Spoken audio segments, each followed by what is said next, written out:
Be Gay, Do Crime by Shakespeare Eccles.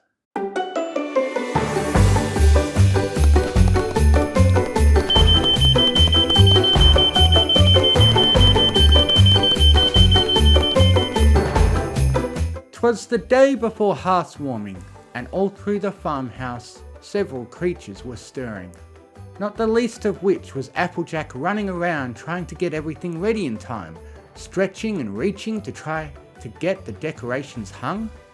Why wasn't Big Mac doing this part? Applejack wondered. Instead, he was in the kitchen setting off the smoke alarm with his baking, with his new wife Sugarbell, of course, and her endless encouragement. Meanwhile, Apple Bloom was being the opposite of helpful, setting up traps to catch Santa paws, mostly ensnaring Applejack as she tried to work. There came a knock at the front door of the farmhouse.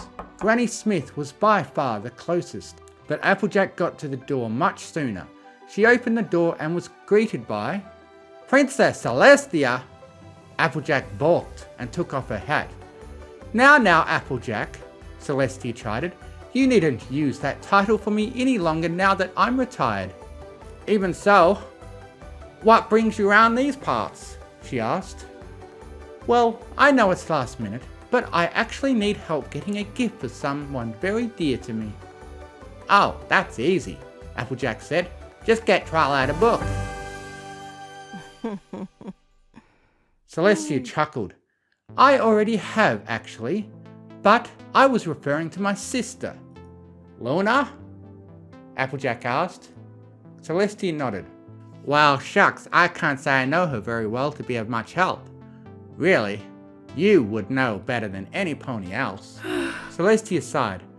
"I know, every pony else has told me the same thing, but I'm afraid I'm at my wit's end. Ever since she has returned from her exile, she has always felt this sense of guilt from being saved as Nightmare Moon. And it seems like no matter what I do or say doesn't help erase that guilt." "But we helped her defeat her Tantabus," Applejack said. "Yes, I heard," Celestia said. "You saved her from herself twice over, and I've never been able to make up to her for my own failing to do so 1,000 years ago." The rocking chair behind Applejack squeaked. "I've got an idea," Granny Smith said. "Applejack, let the others know I'm going out for a bit." "Sure, Granny," Applejack said. Not to be rude, Celestia, but I still have a lot of other work to do." Granny Smith hobbled up out of her rocking chair and scooted on squeaky wheels across the floor with her walker. "We'll be needing to head back to Canterlot. Is Luna there?" "No, she's still back in Silver Shoals," Celestia answered. "Ha! Perfect!" Granny cackled. "Come on now, we got a lot to do before tonight." "Why? What are you going to do tonight?"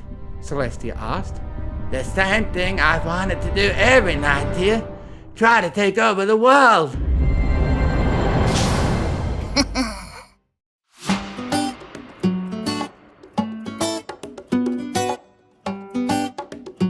The former princess of the night, Luna, sat at the poolside cabana bar in the tropical resort of Silver Shoals. It was a great place to retire, as it was one of those places where it was very easy to lose track of time. Save for the procession of the sun across the sky, both that and the moon were no longer of any concern to her or her sister. Well in hoof of the new princess of Equestria, Twilight sparkled. It felt like she had been sitting under that bar canopy for hours, but the small shadows of the midday sun hadn't budged an inch on the ground. It was most curious. Perhaps she'd had too many of these banana daiquiris that her sister was so fond of. Speaking of, she hadn't seen her all day. They were due to meet up for an early dinner. "Barkeep," she asked, "have you the time?" The bartender sweated nervously. "Don't ask if she has the energy. Don't ask if she has the energy. Yes, let me just check my watch." He dug through the pocket of his side bag. He looked at the watch, made a weird face, and leaned out from under the awning to look at the sun. And then looked at the watch again, listening to it, to see if it was still ticking. I'm sorry, but my watch must be off. It says it's 5. Luna chuckled. I'm sure it's happy hour somewhere, she said. It feels like it's 5. She paid her tab and headed back to the campus quad. Strangely, the clock there said it was 5 as well, yet the sun was still fixed in the sky at high noon. Luna chuckled at the odd coincidence. It was the winter solstice, the longest night of the year. How poetic would it be if Celestia chose this day to... Luna's blood ran cold. Surely she wouldn't.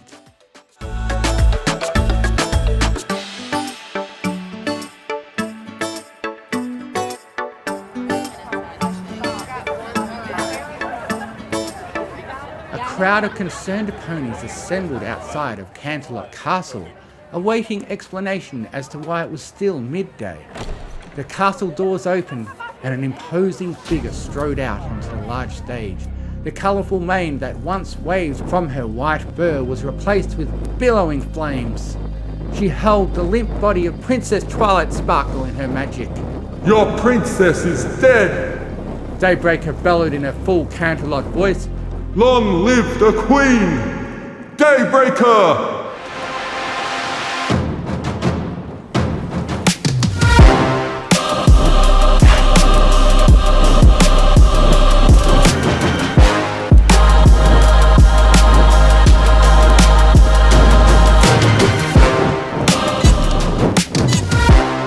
Granny Smith slowly shuffled out onto the stage with her walker.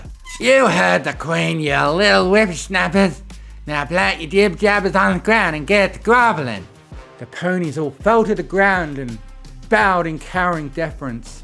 Daybreaker released Twilight's body, letting it fall onto the stage in a heap. Oh!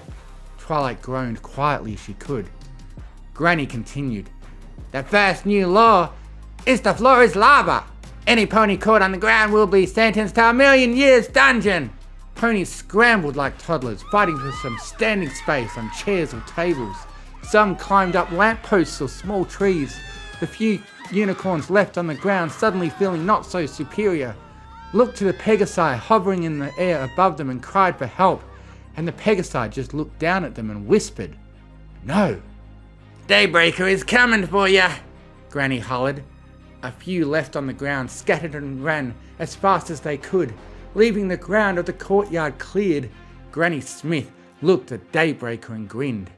Gotta make 'em fear ya. Daybreaker threw the podium into the air and obliterated it with her blast of her magic, sending the remaining ponies running, even if it meant being on the ground, leaving just Granny, the new queen, and the dead princess. Daybreaker picked up her trophy and carried it back inside the castle to drop off in her bedchambers. Granny whispered to Twilight Sparkle, "Did you get a message to Applejack and the rest of your friends?" Twilight nodded. She could smell the Canterlot wine on Granny's breath as she spoke. "You'll just stay out of sight till Luna gets here." "It's going to take them time to get here," Twilight whispered back, "and for the news to spread to Luna." "I think we can help speed that along," Granny said. How do we do that? Daybreaker asked. "Big, eh? Do crime," Granny said, quickly kissing Daybreaker. "Now let's get some wheels." Left the hood, I said I would. I left the hood, I said I would. If they could, they probably should. I left the hood, I said I would. I left the hood, I said I would. A pair of terrified royal guards pulled the two elderly mares through Canterlot. "This one," Granny said, pointing at her random home. Daybreaker jumped out in front of the chariot, rang the doorbell, and then ran back to the chariot, speeding away just before a pony could answer the door. Granny Smith laughed louder than she had in decades. "Oh, pull in here." The guards obeyed. Welcome to Hayworthy, King. How may I take your order? The voice said through the speaker. Granny cleared her throat. "Let me get 2 number 9s, a number 9 large, a number 6 with extra dip, a number 7, 2 number 45s, 1 with cheese, and a large soda. Hungry? Daybreaker asked. World domination gave me an appetite, Granny said. They pulled up to the window. The colt making minimum wage had seen so much already in his young life, working at the Canterlot Hayburger King trot through. He didn't even blink when he saw Daybreaker in a chariot.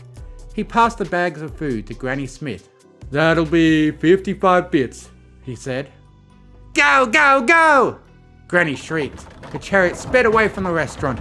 Granny cackled and unwrapped her hayburger.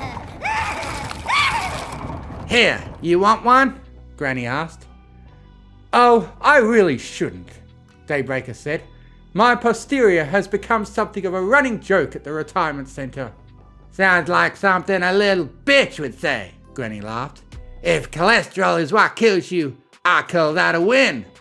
It just might, Granny Smith, Daybreaker said. I might go into a body bag, but never in cuffs, Granny hollered. Gangsters for life. She nearly choked on her food in excitement. There, let's eat right over there. The chariot pulled to a stop in front of the Canterlot gym. Granny and Daybreaker sat outside the front window and ate fast food in front of the pudgy ponies on the treadmills inside. This isn't really illegal, Daybreaker said. This is just me. These poor ponies in there are trying to better themselves. We're villains, Granny said, finishing her burger. She crumpled up the wrapper and threw it on the ground. Littering kicks ass. Do you think we've terrorized the city enough? Daybreaker asked. Luna should be arriving soon. All right then, Granny grumbled, climbing back into the chariot with her. Think fast, young'uns, Granny yelled as she threw the rest of her soda, splattering it against the window. I left the hood, I said I would. I left the hood, I said I would. I was caught up in a situation, could have gone real bad. I dipped, took a long vacation, no doubt left man of them mad. Gone, I left the hood, I said I would.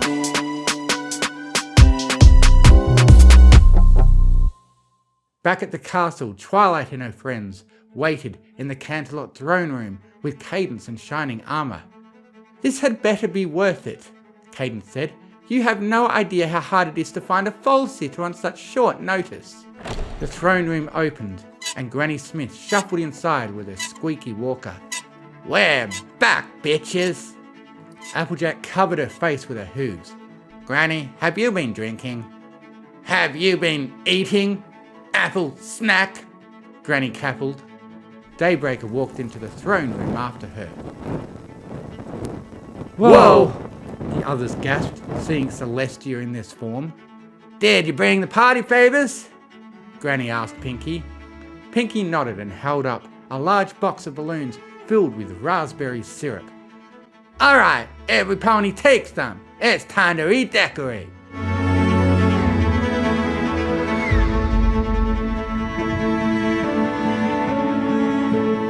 Luna made all haste to Canterlot Castle. She stormed through the throne room doors, but she found that she was too late. Princess Twilight and her friends laid motionless, strewn across the floor. Even Shining Armour and Cadence were among them, all of them drenched in crimson. The floor and walls were splattered with it. On the throne room sat Luna's worst fear, Daybreaker in her full fury, her flaming mane billowing all around her. What hast thou done? Luna cried with tears in her eyes. That which thou canst not undo, Granny Smith cackled as she shuffled out from behind the throne. Thou hast undone our sister, Luna cried. Granny Smith licked her lips. I have done thy sister. Daybreaker cringed and felt her hayburger come back up in her mouth a little, catching her off guard. Villain! Luna shrieked, launching a bolt of magic at Granny. Daybreaker wasn't ready with her shield. Luna's attack found its mark. Granny Smith was sent sprawling onto the floor. This wasn't how it was supposed to go. Oh, crap! Daybreaker turned and knelt down beside Granny Smith as the other ponies stopped playing dead and rushed over to Granny as well, much to Luna's confusion. Granny? Granny! Daybreaker cried. Granny Smith tapped her chest with her hoof. life. Daybreaker's form shimmered and she turned back into Celestia. I'm so confused, Luna said. Twilight looked at every pony nervously and back at Luna. You saved Celestia from being Daybreaker and miraculously brought us all back to life. So I guess that makes us even, Celestia said. No need to feel guilty anymore. Happy hearth warming? Granny, please don't die, Applejack cried. Every pony dies, Granny said, looking over at Celestia. not every pony truly lives. She looked back at her granddaughter. Applejack, you tell your foes I died of ligma. Granny, what's ligma? Granny Smith waved her closer. She whispered into Applejack's ear so softly that no pony else could hear her. Granny let out one last chuckle and then she was gone. What did she say? Celestia asked. Applejack pursed her lips into a thin line. I ain't repeating it. I left the hood, I said I would. I left the hood, I said I would. Left the hood, I said I would. I left the hood, I said I would. Ain't coming back. If they could, they probably should. Oh yeah. I left the hood, I said I would. I left the hood, I said I would. Author's note. And that's the story of how your great Granny Smith died on a hearth-warming crime spree, taking over the world with Daybreaker, Big Mac said to Lil Mac, sitting on his lap. Wow, she sounded awesome. Yup. Now plant your jibber-jabbers on the ground and get to groveling.